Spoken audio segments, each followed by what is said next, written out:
Welcome to this just over 10-minute tutorial, and today I'm going to walk you through how to paint a wooden stairs handrail and spindles to get a gorgeous finish that not only looks amazing but is hard wearing too. I live in a Victorian house which I'm in the process of renovating, and restoring the original staircases has been a huge job but so worth it for the final result. So I'll be showing you the exact methods to use, the only 2 paintbrushes you need, and the very best paints to pick to achieve this amazing transformation. Now, prior to painting the stairs, I had spent weeks stripping the old gloss paint off them to reveal the original wood. This was a big job, and I've got a whole video live right now on how you can do that yourself, so do go and give that a watch. We also had the spindles on one staircase replaced as the originals were too damaged to restore. Plus I did a lot of filling and sanding to get us prepped for the painting stage. Again, I've shared a whole video with that full prep process for you, and you can find it on my channel right now. This is a real hardwood stairs handrail I'm working with that's over 130 years old, so there's a lot of history here, and of course I wanted to do whatever I could to keep it. So let's get into how I painted it to give it a new lease of life for many years to come. Once I had filled and sanded everything back, step 1 was to clean up the handrails and make sure they were free from any sanding dust. To do this, I just used warm soapy water, not drenching the wood, just surface wiping it with a damp soft cloth. This is just going to remove any tiny bits of dust or muck that might leave a bit of texture in your paint, which you do not want, as we're going for a smooth, sleek finish here. You also want to get right underneath that handrail. Anywhere you're applying paint needs to be cleaned so you don't risk getting a rough finish anywhere. And I also cleaned up these original spindles too, as I had given them a light sand after the paint stripping stage. The other section of this staircase had new spindles in the same style added because the originals were very damaged. It does make life a bit easier when it comes to prep and painting, but I'm glad we've retained the originals in the dark wood section you can see here for a bit of history in our hallway. So once we've cleaned everything up and once the handrails are fully dried out, we can move on to painting. I say painting, but for the handrails I didn't actually use paint. I used a wood stain instead, and this is a very well used tin, as you can see. It is the same stain we use in our downstairs hallway, so we can achieve a uniform finish throughout the house. Now, I don't know exactly what type of wood our handrails are, but they are giving mahogany, so I picked a brown mahogany wood stain to work with the deep dark colour of the wood.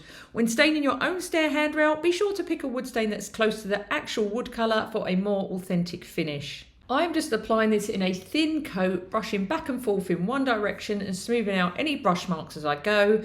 The exact paintbrush I'm using is this angled 1.5 inch brush by Lick. It is the perfect size for this handrail, not too big, not too small, and the angled tip is great for getting around the curves of the end of the handrail and underneath in the gaps between each spindle, and it is linked in the description for you too. You can see this wood stain is given a gorgeous shine as I apply it, but what I love most about wood stain versus a paint is that you can still see the grain in the handrail, so this still looks like wood, but it's just a richer finish. This will also protect the wood from damage or staining, so we're giving it a much longer life than it ever had before. If you apply wood stain and can still see some imperfections through the stain, do not worry, as this is just the first coat, so trust the process. There is a little bit of work to do before we reach the end result. Onto the second handrail now, and you can see the difference this wood stain is making already. Just bringing the vivid, rich, deep wood tone back, covering all that filler and those sanding marks. It is never going to cover everything, but it is good at hiding a lot of imperfections.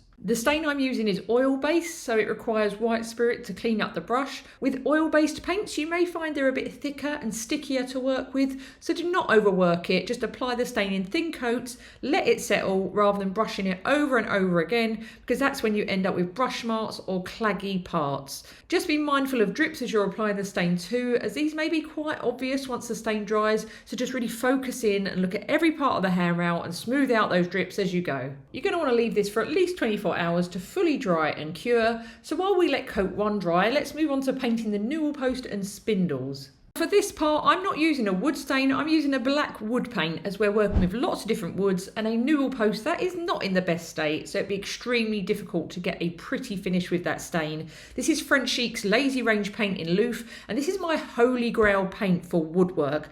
The coverage is next level. You can see just how well one coat covers here, and plus it is self-priming, so no time wasted on applying a primer on everything. You can just go straight in with the paint, and this is linked in the description too. Now I have changed to a different brush here, which I'm going to be using on the spindles and this newel post. This is a 1-inch angled paintbrush by Harris, another favourite of mine which I've used on a lot of detail work.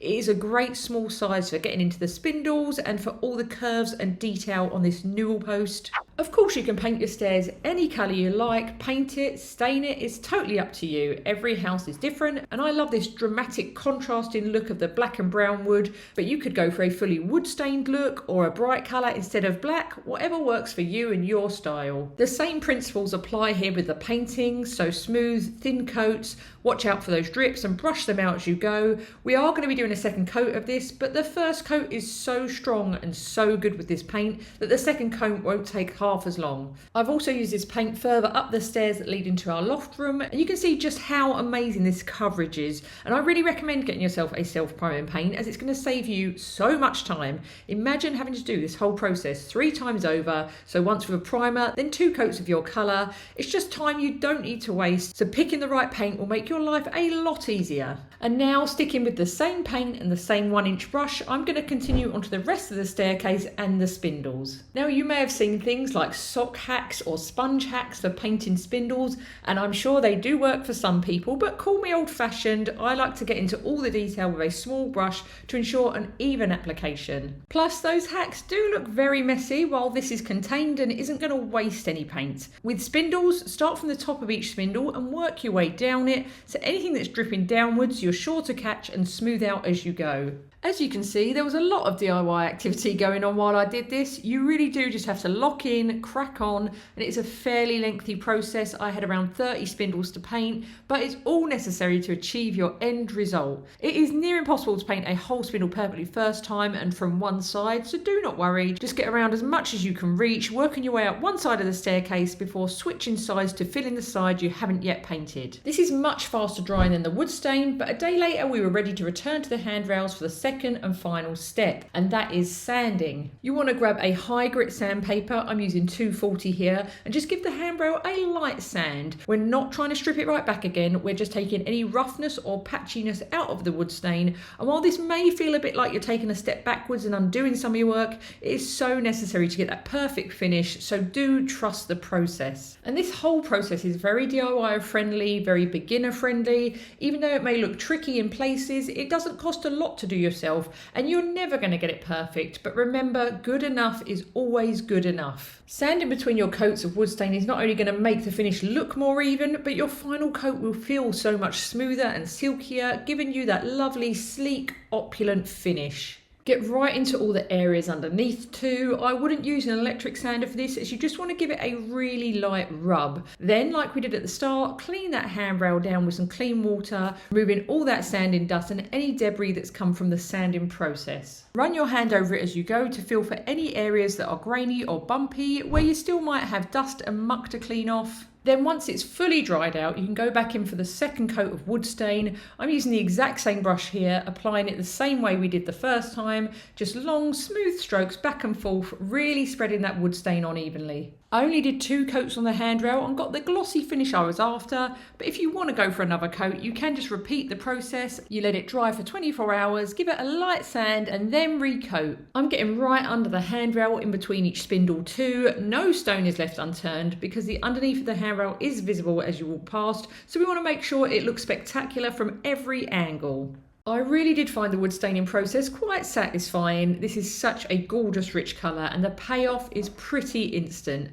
Wood stains are readily available at many DIY stores and they aren't the cheapest paints, but they also aren't the most expensive, and for a handrail you really only need a small tin. Also, I did not realise I'd wiped wood stain all around my eye here. What a strong look, but I'm very focused in on getting into every last detail, every nook and cranny. This house was built in the 1890s and all of the staircases have been here since then, so while this is a laborious task, we are so privileged to live amongst this history every day, so I wanted to do everything I could to strengthen and improve it where possible rather than erase it, and I think this process has only made it better, especially when compared to the hideous white gloss paint it had been covered in before. But it doesn't matter what age your staircase is, or even if it's brand new, you can still follow this painting guide to get the handrail and spindles looking spectacular using whichever combination of paints or stains you want. And as you can see, the rest of the hallway is very much still due a makeover, but that's all to come, and we can hopefully bring some character back to the surrounding walls as well. Now we are very close to finishing this. Just really take the time to apply that second coat evenly.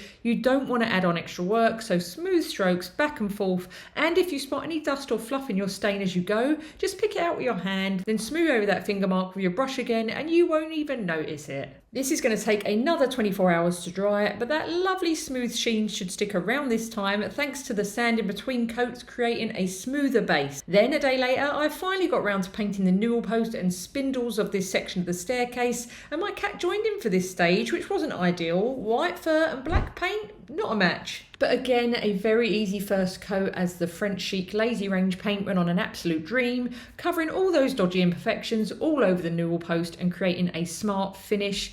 And this paint has an ever so slight soft sheen to it, which I love as the light bounces off it and really brings the black to life. I carried that across all of the spindles too, which again was not the quickest job, but a necessary one. And you can literally see the progress as it unfolds here. We have gone from dusty and crusty to refreshed and sophisticated. And so taking it right back to the beginning, you can see the huge difference we've achieved here by taking the time to restore these handrails, newel posts and spindles. This is after the 2 coats of wood stain on the handrails and just the first coat of black paint, and the transformation is amazing. We are well on our way to bringing these original Victorian features back to life. They look so incredible now and are a real asset to our home rather than an eyesore. I really hope this video helps show you what's possible when it comes to DIY restoring and painting your own staircases. And if you want more info on the paint stripping process and want to learn how we prepped everything for painting, then you can find those videos on my channel right now.